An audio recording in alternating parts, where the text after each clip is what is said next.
बंगाल বেঙ্গল बंगाल बंगाल में বাংলা बंगाल बांग्ला और পশ্চিমবঙ্গ সব বেঙ্গল বেঙ্গল वेस्ट बंगाल इन वेस्ट बेंगल बंगाल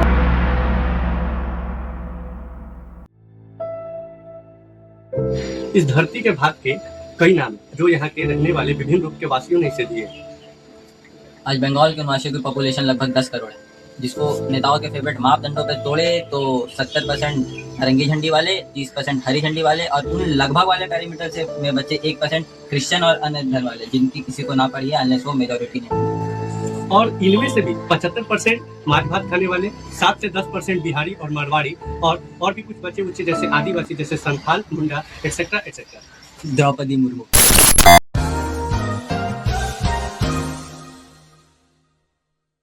भाइयों और बहनों, इस वीडियो को बनाने का मकसद है बंगाल को समझना।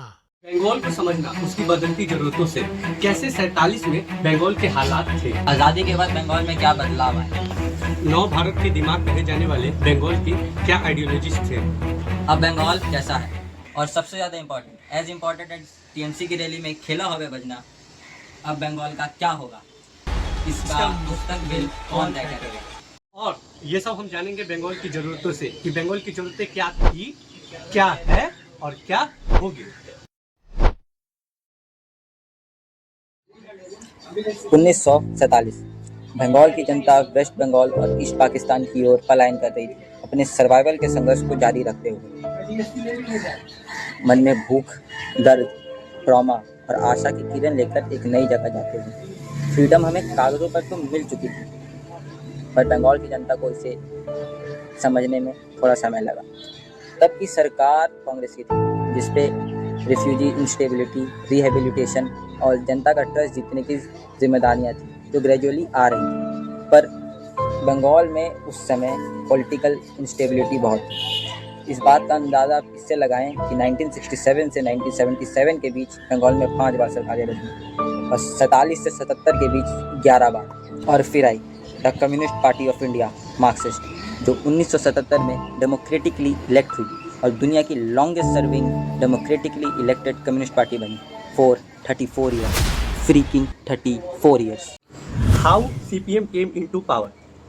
67 से 77 के बीच में, इन 10 सालों में कांग्रेस की कमजोरियों के बीच सीपीएम ने अपनी आइडियोलॉजी को ग्रास रूट लेवल तक बो दिया था, और जिसका रिजल्ट ये हुआ कि land justice, equality, poor and farmers dignity जैसे मुद्दे उठने लगे, और किसानों और मिल वर्कर के एक साथ एक आइडियोलॉजी में होने से सीपीएम को मिली बंगाल की राजगद्दी, और फिर सीएम बने ज्योति बासु। जमींदारों की लंका लगी। ऑपरेशन बारगा सीपीएम का मास्टर स्ट्रोक था, जिसके थ्रू उन्होंने लैंड को आम जनता में रीडिस्ट्रीब्यूट करना शुरू कर दिया। पंचायत राज से पॉलिटिकल इंस्टेबिलिटी को कंट्रोल किया गया। छोटे छोटे गांव देहातों में सीपीएम के पार्टी ऑफिसेस बने और गरीब जनता के अराउंड पार्टी पॉलिटिक्स खेला गया। पर कहते हैं ना कि मार्च तब तक ही अच्छा लगता है जब तक गला में फंस ना जाए। साल था 2006। 1991 की इकोनॉमिक लिबरलाइजेशन को बंगाल अडॉप्ट नहीं कर पाया था। अनएम्प्लॉयबिलिटी और माइग्रेशन चरम पे थे और जनता सवाल पूछने लगी। तब उस समय होता है सबसे बड़ा कांड, बांग्ला में कहे तो भीषण घटना। सिंगूर में टाटा नैनो के प्लांट को मंजूरी दे दी गई। हाँ, कैपिटलिज्म इंडस्ट्री, इसके खिलाफ जाकर कम्युनिस्ट पार्टी ऑफ इंडिया की सरकार बनी। जनता में डर बढ़ने लगा और इस डर को गुस्से में तब्दील किया एक mastermind, the dare one, the one and only, हमारी और आपकी एकमात्र दीदी श्रीमती ममता बनर्जी। प्रोटेस्ट हुए जिसको दीदी ने लीड किया था, और इस मुद्दे को बहुत न्यूज़ कवरेज मिलने लगी थी। बड़े बड़े न्यूज़ चैनल ने इस न्यूज़ को कवर करना चालू कर दिया था, और ममता नाम की एक नेता पूरे देश में फेमस हो रही है। Now the last nail in the coffee. 2007 Nandigram में सीपीएम ने यहाँ की ज़मीन को एक्वायर करने का अनाउंस किया to develop special economic zone for a chemical hub और सिंगूर के बाद पूरे जनता का डर और गुस्सा चरम सीमा पर आ चुका था। सब सरकार से नाराज थे और बात इतनी बिगड़ चुकी थी कि नंदीग्राम के लोगों ने आइसोलेट कर दिया। पुलिस और ऑफिशियल की एंट्री बंद कर दी गई और ब्लॉक कर दी गई। 14 मार्च 2007 सरकार ने कंट्रोल वापस लेना चाहा।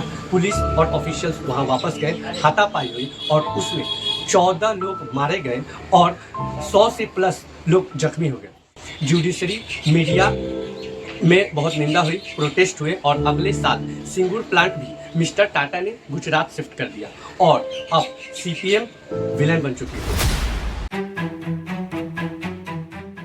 इन 60 सालों में जनता की समस्याएं ज़्यादा कुछ नहीं बदली, बस उनको एक नया रूप मिल चुका था। चाहे वो ज़मीन छिन जाने का डर क्यों ना हो, जो पहले पार्टीशन से था और अब सीधे सरकार से।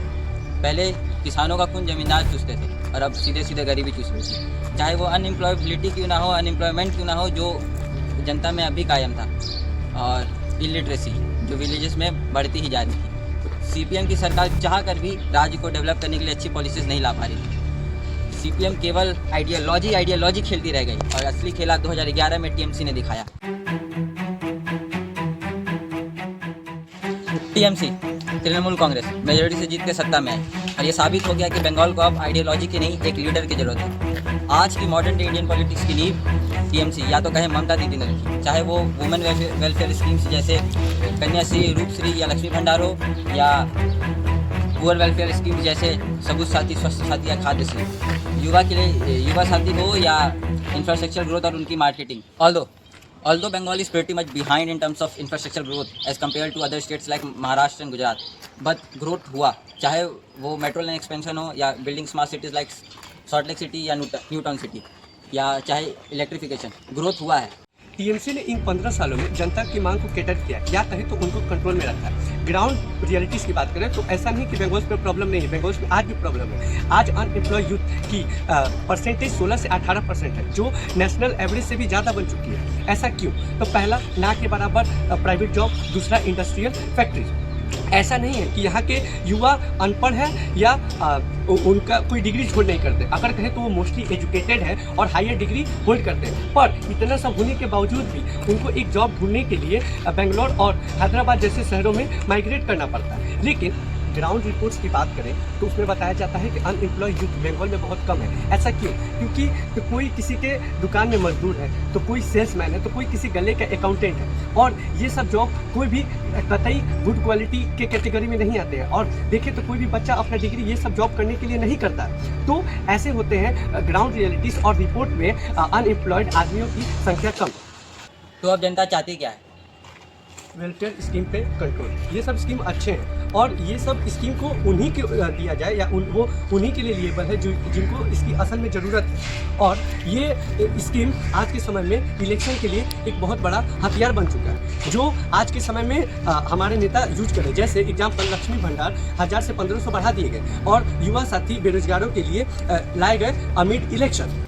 Industry and private sector growth, पूंजीपति आज बंगाल में इन्वेस्ट करने से डरते हैं, जिसका साफ असर state GDP, income per capita और एम्प्लॉयमेंट रेट पे दिखता है।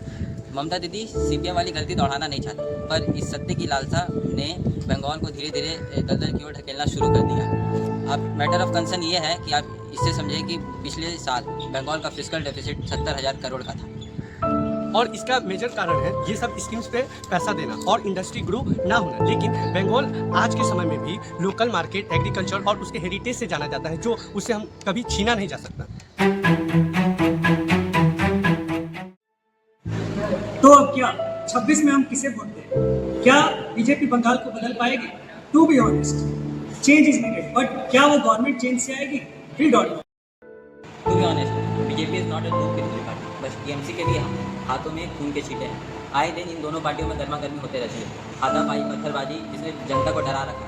आज आप बंगाल में जाके किसी से भी पूछेंगे कि आप किसको वोट देंगे, कोई भी आपको एक प्रॉपर आंसर नहीं देगा। क्यों?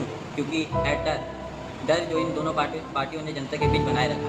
दोनों पार्टी के इलेक्शन के मैनिफेस्टोज को आप जाके देखें, उसमें डेवलपमेंट के नाम पे छोड़े तो पहले टॉप 10 में सिर्फ फ्रीवीज ही हैं। मतलब इन दोनों पार्टियों ने ये तय करके रख दिया कि बंगाल की माँ अब हम बात को आगे और नहीं बढ़ाएंगे, हम अपने औकात अनुसार आपको जितना बता सकते थे बता दें। बस अब आपसे एक ही रिक्वेस्ट है कि अपने एरिया के नेता को जितना हो सके सोच समझ के वोट दें और रैशनल वोट दें। ये नहीं कि हरी झंडी नारंगी झंडी देखकर वोट दें। अंत में क्या है, चुटिया जनता का ही कटता है और जनता को ही सफ़र करना पड़ता है। और लास्ट में बस एक ही क्वेश्चन है और सवाल है आप लोग से, बस अपने एरिया के नेताओं से रिक्वेस्ट भी है कि अपने एरिया के नेताओं से सवाल करें, ना कि उनके कोई भी बात को बेवकूफ़ों जैसे मानते चलें। सो थैंक यू एवरीवन इस वीडियो को यहाँ तक देखने के लिए, और इस सबके साथ शेयर जरूर करें। ये हमारी एक छोटी सी अप्रोच थी आप तक बंगाल की आवाज़ पहुँचाने की। वी द टीम शास्त्रा circle wish everyone a great and fantastic future. आप भी हमारे लिए यही विश करें कि कल हमारे घर का पुलिस या कार्यकर्ता खड़ा ना हो। उसी नोट के साथ आज का वीडियो यहाँ पे समाप्त करते हैं। देखते रहिए शास्त्रा सर्कल।